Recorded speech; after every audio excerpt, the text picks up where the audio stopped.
everybody. This is Dorcas Chandler at dorcasgazelle.com. Happy holidays to all of you, and special blessings and greetings to you and your family. Enjoy your family. What a blessing it is to be able to be surrounded by people that love us and people who care for us and all the good things, like food and gifts and hugs. Oh my goodness. It's just a blessing. I love the holidays. I really do. And I'm just so grateful that my secretary, my friend, she's coming and she's going to spend the holidays with me. And we got things planned. My sister's cooking this big dinner for us. And it's just great to be able to stop at the end of the year and just reposition. We're going through a whole bunch of changes sometimes, and just to be able to just shut it down for a minute and just to enjoy each other and laugh and be friendly to people that we don't know, people that we know. Hey, it is wonderful. I want to just thank you all for, especially for all the emails, for the email that have came over, regarding, Dorcas, you're singing. Oh my goodness. And yeah, I do sing.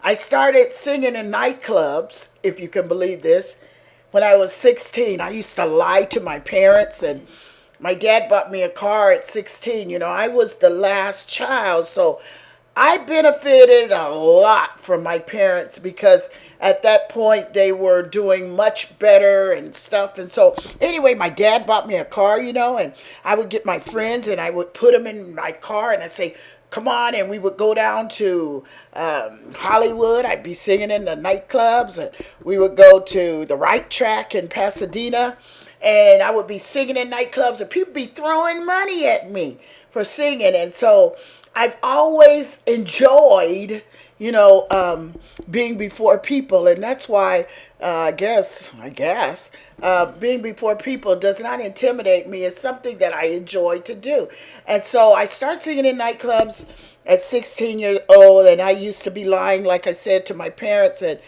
my dad, I would tell my mom, I said, Mom, we're going to help my friend, and her mom is sick and we're going to babysit. And my mom, oh, Dorcas, that is so nice of you to go and help somebody, and my dad would be in his room and he would say, Dorcas, come here, and I'd go in there and he said, all I know is you better be in this house at 12 o'clock. And he would look at me and he'd stare. You hear what I just said? And I said, yeah, Dad. And my dad knew I was lying. My dad could always tell when I was lying. And so anyway, we sung in the nightclubs. And then as I began to grow up and mature and go through school, my life started changing. And I remember that, I wasn't a church girl. I wasn't in the church. I didn't want to be in the church. And my sister Velma and Joan and my parents, they were always in the church, and so, but that was not the lifestyle that I was going to live. And so I've done a lot of things, and eventually, my boyfriend, he joined a church. And so when he joined that church, I said, well, forget you, because I'm not going to be in a church, and I love to sing. And so my life took a turn because when he got married, my world ended. Well, it didn't end, but it seemed like it ended to me. And then I turned to God and I asked God to really help me, and God did help me. And then I started singing in church choirs, and I've been singing gospel ever since. I've never went back to a nightclub singing in a gospel in a nightclub, but I love to sing. I don't only love to sing, I am a songwriter. I write songs and I write musicals for young people. So I do a lot of things. And so looking back at my life just last night, I have did a lot of things, and it's only been through the grace of God that he has allowed me and gifted me to do so many different things in my life. And really, where I am right now, I am in a good place. And I was just thinking, it just came to me, enlarge your territories.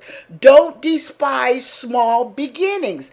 Don't despise even things that seem small. With my weight loss journey, it just seemed like, my goodness, things are not changing, especially on the scale, but my clothes are changing, they're sagging, just stuff. And, but I want it to be at a certain weight. And so by me agonizing the scale and wanting to be at a certain weight, sometimes I'm like, this thing ain't working, but I kept doing it. So what I'm saying and what I want to say to you, even though things may not have looked like you wanted it to look in 2018, never give up, never. And don't despise small things and things that have happened. And maybe you lost 1 pound, or maybe it hasn't been one, maybe it hasn't even had nothing to do with weight. Maybe it has, you've been working on yourself like I do. And maybe you've had some victories and some defeats. I've had both. And so I just want to come back and say, it's just great to be alive one more day. And it's just great to be able to feel love and give love. And it's just great to be who we are. And who I am is not who you are, but who you are is great in the sight of God. And there's people, it's not only God, but there's people who are speaking well of us when we don't even know it. And so I was thinking about my journey and how I got here where I am, and thinking about how that, I was so despondent over the close of my school and how that things had happened. And, the accident would keep coming up in my mind. And then I would say, okay, you got to keep going.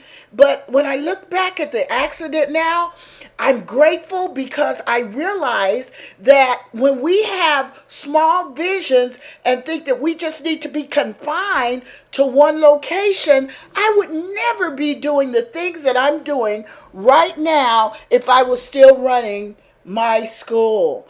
And so what I did was I was confined to a smaller vision than what God even had for me. So what I did was, even though it happened the way that it did, and God had greater plans for me, because I have met so many neat people. Now, when I had my school, I was meeting people.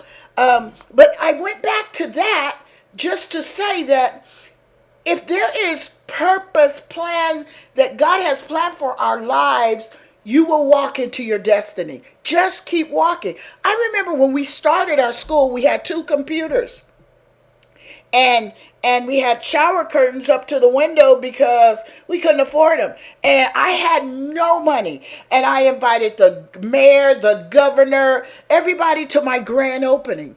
And little did I know, the governor sent a letter and said, Dorcas, I would have been there, but I was in Washington, D.C. And then when I looked up, here comes the mayor and all these city officials and people that are coming in for the opening. And one of my computers was broke and the other one I was able to turn on. And I was telling them about this dream that I had, that I wanted to help people get jobs. Now, we didn't have no clients. We didn't have no money. We didn't have no banking account. We had nothing.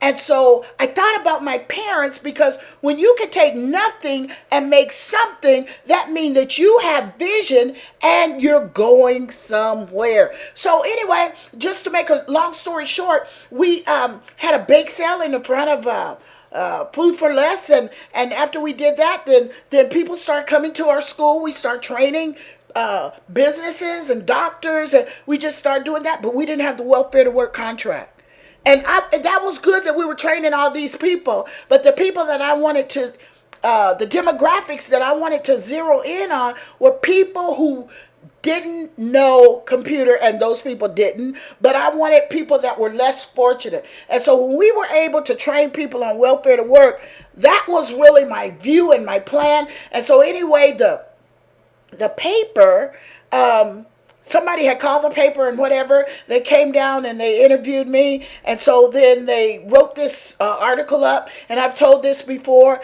And when they wrote this article up about me and my school, we still didn't have no money. We were just taking, if you ever know about getting paid from the state, oh my God, you got all this paperwork and you got all this stuff and then you got to wait on a check. So anyway, we're there and we're just trying to do the best we can, but we're training people. And so the paper comes down. They want to interview me. And then once they interview me, they said, Miss Chandler, we want to write a cover story on you. And I said, okay. They wrote this cover story. Woman excels in literacy. They put this big picture of me on the Sunday paper, and they ran this cover story of my school. To make a long story short, they ran the article on Sunday morning, and the lady the CEO of Rouse Corporation reads the article. She calls me. She says to me, I'm in my car. I'm driving, but I need to talk to you. When I get to work, I'm going to call you back. Is that okay? Yeah. I'm talking about small beginnings now. And so she gets to work and she calls me back. Miss Chandler, I'm interested in you. Do you know that where you had your first bake sale to open up your banking account, because that's what we did, and that's what the article said. Did you know that Rouse Corporation owned Food for Less? I said, no. She said, we are the owners of Food for Less. And I was like, wow. Miss Chandler, we're getting ready to have, and I've told this story before, the grocery chains of the world come to the fairground, and we want you to be the guest speaker. Man, and tell about your school, and tell about what you're doing in the community, and tell about how you got started. Now, here I am, no money, 2 computers, a shower curtain up to the window, and I'm standing before thousands of people from China, from just all over the world, talking about my story and how I got started. And they gave me a large check for my school. Wow. Did I see that coming? No. Why do I always say never give up, never? Because there's something on the other side of trouble. There's something always on the other side of defeat. I learned that from my parents. I learned that because they were janitors. My mom did day work, and we had secondhand clothes and just stuff in our life, and didn't have new furniture, and they'd scrub wood floors, and wood floors are in now, but they wasn't in then, and they would scrub them, and you could look out the floor and see the ground, and had houses up that were built up, and just stuff. My dad would have to take a board and put behind the seat to keep it propped up, and when he died, before he died, he had bought a new Cadillac, and now he didn't have to scoot a chair up, but you just push a button in that Cadillac and that thing would roll right up. I have seen people, my own parents, take nothing and make something. And that's what I come back to say with us today.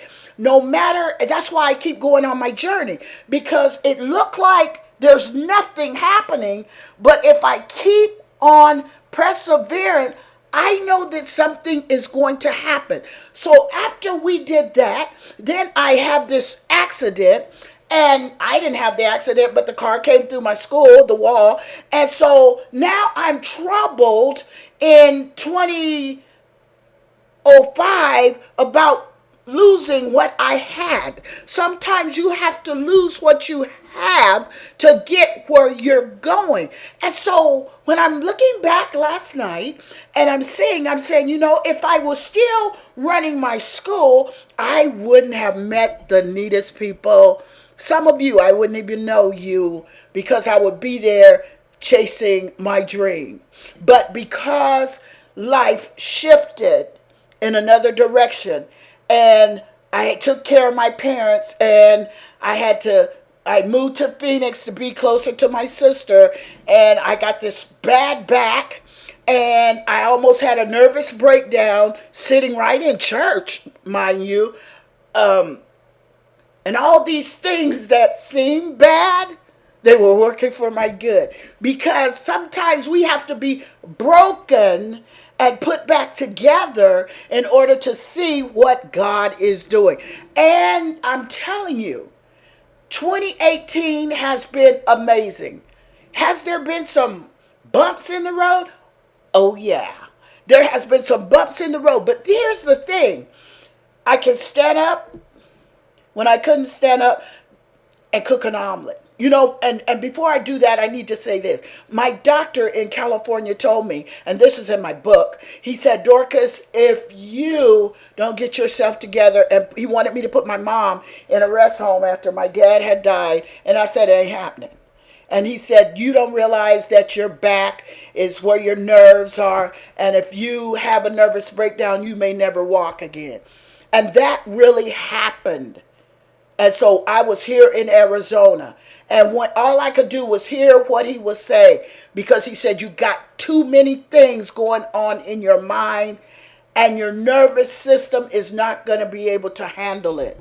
And so the more pain I had in my back and in my mind was causing me. There was times here in this house I was totally paralyzed. There has been people that have come here and seen me. I could not get out the bed. I had a mentoring group. The kids were in college and they would come here and I would talk to them and they would be in my room gathered around my bed, some sitting on my bed, some sitting in chairs, and I'm instructing them to get an education. And when I get up to walk, I'd lean on my walker and drag my feet to go to the bathroom. I have been through, but it's all been good because now I can get up and I can walk to the bathroom without my walker. I can stand up. I'm talking about 2018. This has been a progression. I'm talking about 2018. I find myself standing up and making an omelet and tears running down my face. I find myself doing exercises in my chair. Sitting up in a chair when I could only do exercises laying down in the bed. Oh my goodness. How can I be discouraged about what the scale is saying when I am doing so much? And I told this before, I couldn't sit up in church. They would take me to the back. I would sit up in church for about 30 minutes. Then they would take me to the back. I would have to lay down on the couch. And then they would have to get me up off the couch to put me in the van, to pick up my legs and put them up in the van. 2018, I can just get up in the van. I couldn't even wear a seatbelt. I was too fat. So I would hold the seatbelt, hoping that the police would never stop us. I can wear a seatbelt. I couldn't wash my hair. I can wash my hair. There is so many things I could not do. I can do it now. Don't despise small beginnings and where you're at. It may not look good and certainly don't feel good when we're being broken, especially in so many pieces. Now I know last time, the last tape I made, I was talking about shame and I was talking about my father. But you know what I figured out the other day? And Marty had called and I said, Marty, you know what? And she was like, what? I said, I'm just like my dad. And she started cracking up and she said, Dorcas, I listened to your tape and you were talking about your dad and you didn't like what people were saying. I said, I know. I said, but because of my book, Face Yourself, Accept Yourself, and Transform Yourself. When you are being transformed by what you accept, then what happens is you really have to understand what's really going on inside of you. See, we want to change from without. I want you to look at me and say, whoa, Dorcas, you're really looking good. And that's good. But a lot of times, if we change from within, that's within us will reflect on the outside. You know, I went to the doctor Thursday, and it was raining, and man, my legs were not going. And I had my walker and I'm trying to get, I wasn't laying out, I was just walking and every step was really hurting me and stuff. So I get up and 7 o'clock and I'm trying to get dressed to be ready. And I get dressed and then I said, oh, I got to go comb my hair. And then I was trying to comb my hair and every time I would put my hair up, it would fall back down. I was trying to put this clamp on it. And so you know, I looked in the mirror and I kept doing it, kept falling. So then I put some gel on it, and the gel wouldn't even hold my hair up. It was just too straight. And so I said, forget it. I just clamped it. And I said, you know what, I got to go because Lori's going to be up at that door. And I always like to be ready because if you're good enough to come and get me, really, the least I can do is be ready. And so I always get up early when somebody is coming to get me so I am ready. Not getting ready, but ready. So anyway, we get out. I go up there and I'm sitting down and oh, my back is just hurting. So I'm trying to do some exercise. I was doing exercise before, trying to get my back in this position because now I'm in 2018. Am I slipping backwards? Am I going to need the wheelchair? And I done did this for a couple of years now with walking without needing the wheelchair at my doctor's office. So anyway, I go and Lori comes. I get in the car. And Lori says, Dorcas, where's your sweater? And, you know, I didn't have time to look for no sweater because I was trying to get dressed. And from 7 o'clock to about 10 minutes to 9, it was a slow go. So I said, you know, I don't know where it is. You know, that's okay. And so she had a coat in the car and I put the car. And so I put it over me because I was cold and everything. So anyway, this is the story I want to tell. Sometimes it's not what you think about yourself. It's what somebody else is saying. And so I get to the doctor's office. And so I'm getting out the car because it's dripping. I mean, it's dripping. It's drizzling. And it's dark, you know, it's cloudy and everything. So I'm trying to get inside. So Lori's like, Dorcas, wait. And so then I waited. And so then Lori came on the side of me. And so then we're going up. And, you know, there's a couple steps if you don't use the ramp. And there's a couple steps that you go up. So I'm going up these steps. And then I put my hand on the rail. Oh my goodness, the rail is wet. And so anyway, I go on up, I get inside and so I'm wiping my hands on my clothes, right? Because they were wet. And so then this lady, this is the funny thing. This lady, she turns from signing in and I'm wiping my hands because I'm standing up wiping my hands. And she says, oh, honey, you look so pretty. And I said, and in my mind, I said, that lady cannot be talking to me. And I said, huh? She said, you look so pretty. And I was like, me? And she said, oh, yes, honey, you look so pretty. And so I said, thank you. And I said to myself, you know, this lady is either blind or she's a Christmas angel. Because really, what I went through to get to the doctor's office had nothing to do with pretty. But that lady spoke something in me. And when I sat down in the wheelchair, and do I have to wait? Yeah. So I had to get back up out the wheelchair. And I could hear that lady. You look so pretty. And you know what I said? I'm going to walk it. And you know, I start walking. And you know what? That was the easiest walk that I have ever made since I've been walking down those aisles. And when I got in there, I was in no pain. I don't know if I needed to hear that. Evidently I did. Because it let me know, come on, Dorcas, you got this. Yeah, you're in pain, but just walk it out. And sometimes we just have to walk it out. And I just walked a couple of steps. And before I knew it, I was simply just pushing a walker, not needing a walker. So no matter what you're going through or where we've been in 2018, 2019 is coming.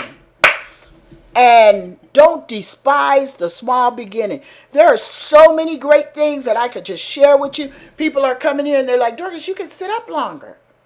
Yeah, I can. I'm telling you, I'm doing so much better. Not only physically, spiritually, and in my mind. My thinking changed. They changed my phone number. I was really upset about that. And they didn't change my phone number. Let me get that right. There was problems with my phone when they switched over to digital.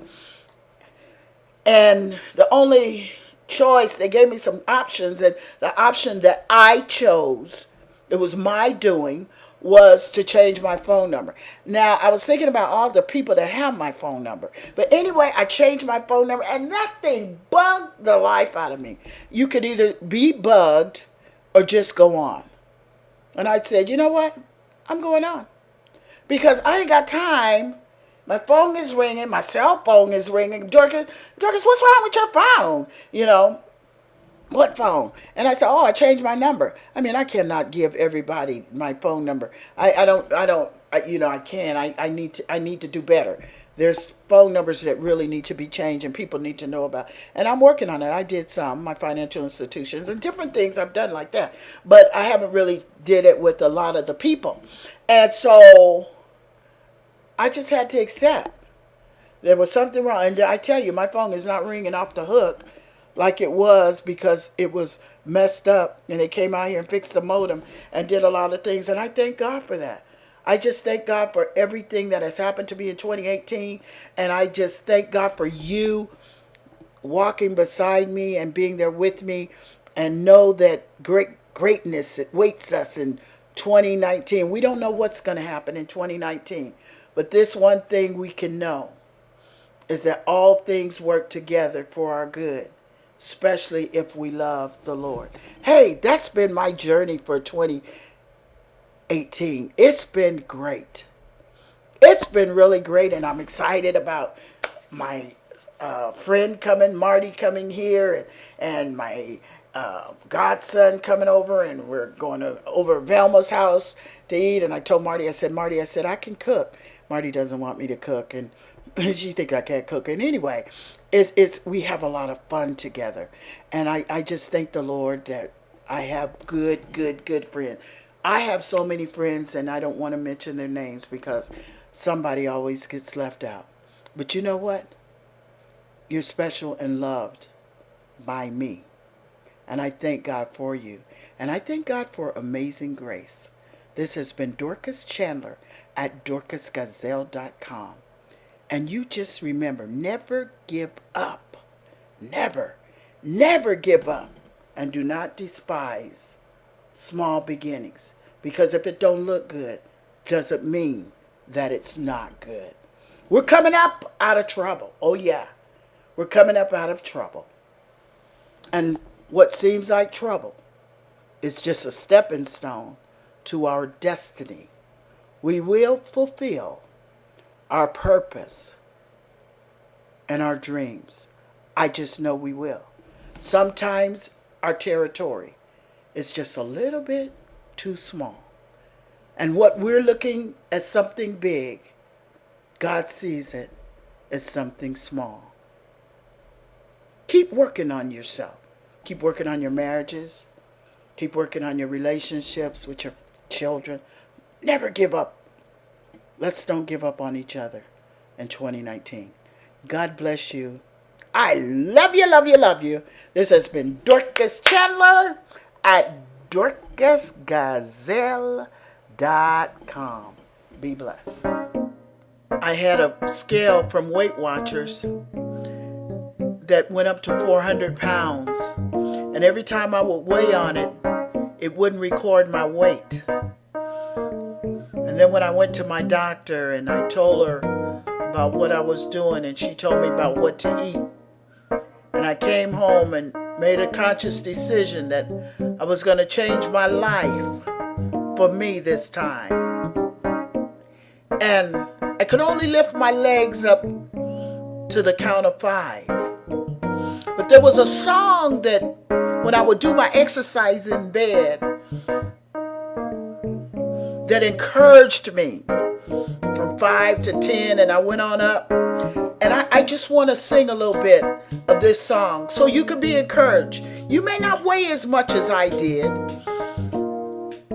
It might not be even a weight problem. You might be in the bed and having different things going on in your life.